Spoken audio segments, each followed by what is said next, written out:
এই গড়ে ৫ জন মন্ত্রী আছেন, ৫ জনই কেউ আছেন জেলে, কেউ আছেন বেলে, কেউ যাবেন পরবর্তীতে।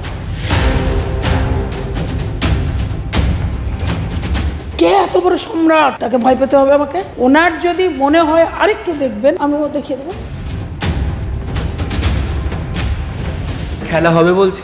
বাংলাদেশের স্লোগান আমি দেই না। দিলীপ দা ভারতীয় জনতা পার্টিতে সম্ভবত 2015 সালে যোগদান করেছে, লকেটার উপরে। আমি 2001 সালে যোগদান করেছি। আমার দর্শনটা আর এই দর্শনের মধ্যে একটু তফাৎ আছে। আমার কার্যকর্তাদের গায়ে হাত পড়লে আমি কতটা ফেরোসাস, মাননীয় মুখ্যমন্ত্রী তার পুলিশ বাহিনী এতদিনে বুঝে থাকবেন।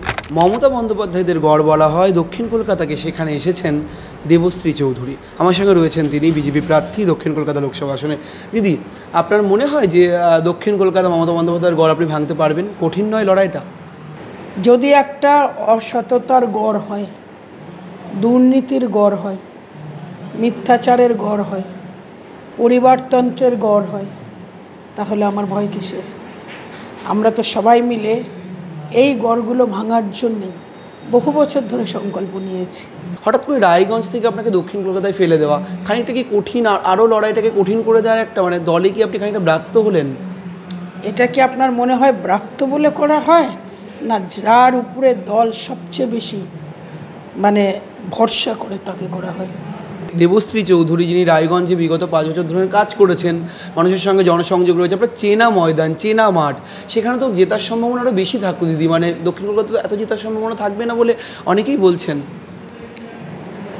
রায়গঞ্জের আমার লড়াইটা ছিল আমার নিজের সঙ্গে নিজের লড়াই। এবার লড়াই মনে হয় আর কাউকে প্রয়োজন নেই, ওখানে যা কাজ করে এসছে এমনি এমনি হয়ে যাবে। এই জন্য এবারে যেখানে দেবশ্রী চৌধুরীকে দিলে কোনো একটা গড় ভাঙা যায়, সেই গড়ে পাঠিয়েছে। এই গড়ে ৫ জন মন্ত্রী আছেন, ৫ জনের ৫ জনই কেউ আছেন জেলে, কেউ আছেন বেলে, কেউ যাবেন পরবর্তীতে। আমার রাজ্যের মুখ্যমন্ত্রী, তাকে বাইরে তিনি সুরক্ষিত, বাড়ির মধ্যে 4 দেওয়ালে সুরক্ষিত নন। আর বেশি বলার দরকার নেই। এটা দুঃখেরজনক, এটা লজ্জাজনক। তো এই জায়গাটা তো আমাদের ভাঙতে হবে, এই জায়গাটা তো শেষ করতে হবে। মানুষের সামনে একটাই বিষয়, সেটা হচ্ছে দুর্নীতিগ্রস্ত তৃণমূল, মহিলা বিরোধী তৃণমূল, আজকে সন্দেশখালি তৈরি করা তৃণমূল, আজকে টাকার পাহাড় তৈরি করা তৃণমূল। সততার গড়ে আপনি দাঁড় করানোর মতন মোদিজিদের কাছে মনে হয় দেবশ্রী ছিল। কেননা তুমি দুর্নীতির বিরুদ্ধে লড়াই করতে গেলে তোমাকে একদম 200% সৎ কাউকে দাঁড় করতে হবে। আর এই সততা আমার জন্ম থেকে আছে, 35 বছর রাজনৈতিক জীবনে আছে, আর বিগত 5 বছরের মন্ত্রিত্ব এবং এমপিশিপ পাওয়ার পরেও আছে। দেবশ্রীর খানিকটা কি পরিবর্তন হলো? দেবশ্রী এত শান্ত শিষ্ট, এত স্নিগ্ধ হয়ে গেল কি করে? সেই দেবশ্রী কোথায়? শান্ত শিষ্ট তিনি হন।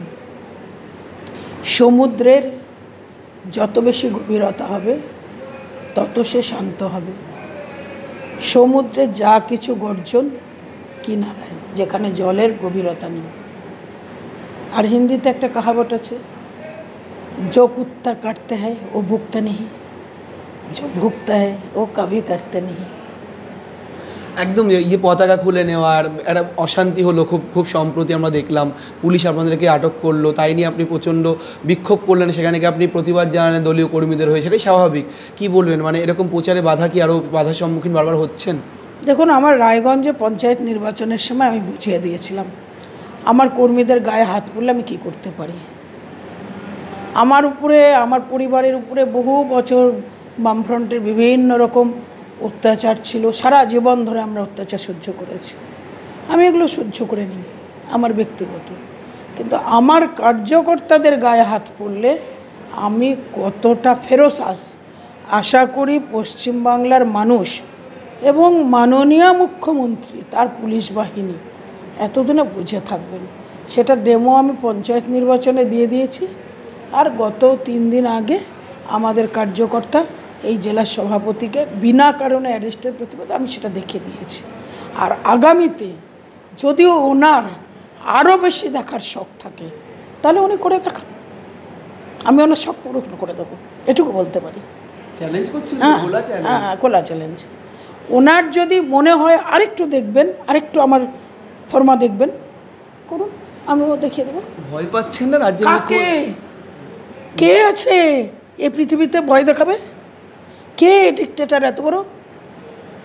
কে এত বড় সম্রাট, সম্রাজ্ঞী? তাকে ভয় পেতে হবে আমাকে? এটা ভারতবর্ষের মাটি, পশ্চিমবাংলাটা ভারতবর্ষের বাইরে না। কাকে ভয় পাবো? এই পশ্চিমবাংলার সমস্ত পুলিশ অফিসার দেবশ্রী চৌধুরীকে চেনে।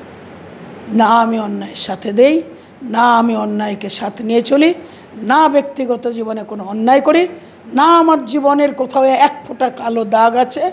খোলা সাদা পাতা, বিশ্বে ভগবানকে ছাড়া কাউকে ভয় করি না। শুনুন, এই মুহূর্তে আপনারা যে শাড়িতে আমাকে দাঁড় করছেন, আমি এই শাড়ির থেকেও অনেক বেশি পুরনো। দিলীপ দা ভারতীয় জনতা পার্টিতে সম্ভবত 2015 সালে যোগদান হয়েছে। আমি 2001 সালে যোগদান করেছি, আর তার আগে আমার অন্য ছাত্র রাজনীতির ব্যাকগ্রাউন্ড। আর যে লকেটের কথা বলে, লকেট আরও পরে। এদের সঙ্গে আমার দর্শনটা আর এই দর্শনের মধ্যে একটু তফাৎ আছে। এখন দেখা যাচ্ছে অন্য দল থেকে একের পর এক মানুষজন আসছেন, তারা টিকিট পেয়ে যাচ্ছেন, তারা বড় পদ পেয়ে যাচ্ছেন। আর দেবশ্রী চৌধুরী মন্ত্রিত্ব হারালেন, দেবশ্রী চৌধুরী রাত দুপুরে গিয়ে রাস্তায় বসলেন মানুষের জন্য, বিভিন্ন রকমের কিছু। কোথাও গিয়ে খানিকটা মনে হয় যে বিজেপি এইভাবে অন্যের দল না ভাঙিয়ে লোকজন এনেও ঠিকঠাকই এগোচ্ছিল।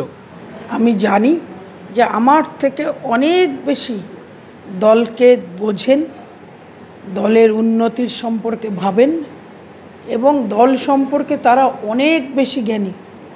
তারা এটা নির্ণয় নিচ্ছেন, আমি কেন কথা বলতে যাব? ভোটের দিন যদি অশান্তি, যে বারবার করে অভিযোগ আপনারা তোলেন বিজেপির পক্ষ থেকে, কেন্দ্রীয় বাহিনী থাকবে, তা সত্ত্বেও ভোট নিয়ে নানান সন্ত্রাসের অভিযোগ তোলেন বারবার করে। দক্ষিণ কলকাতা আসনে একাধিক বিধানসভা রয়েছে, এখানে দাঁড়িয়ে ভোটের দিন অশান্তি হলে মোকাবিলা করবেন কিভাবে? দেবশ্রী চৌধুরী অন্য পথে রাজনীতি করে। সোজা আঙুল হলে ভালো, না হলে বাঁকা করতে জানে। মানে খেলা হবে বলছেন? পুরনো ওই অন্যের বাংলাদেশের স্লোগান আমি দেই না, ওটা তো বাংলাদেশের স্লোগান। আমি চ্যালেঞ্জ করছেন আঙুল বাঁকা হবে সোজা না হলে? তো সোজা থাকলে ভালো, না হলে বাঁকা করতে হবে। দেবশ্রী আছেন দেবশ্রীতেই। তিনি রায়গঞ্জে ঠিক যেভাবে, যে মহিমায় মানুষের মধ্যে থাকতেন, দক্ষিণ কলকাতা আসনে লড়তে এসেও কিন্তু তার স্বভাব, চরিত্র এবং তিনি যেভাবে কথা বলেন তার মধ্যে কিন্তু কোনো রকম পরিবর্তন আসেনি। তিনি আত্মবিশ্বাসী, তিনি ভোটে এবার জিতছেন, এবংও যদি অশান্তি হয়, অশান্তি মোকাবিলা করার সমস্ত ক্ষমতা তার মধ্যেও রয়েছে। ক্যামেরায় বতিন কুণ্ডুর সঙ্গে রমেন দাস, সংবাদ প্রতিদিন .in।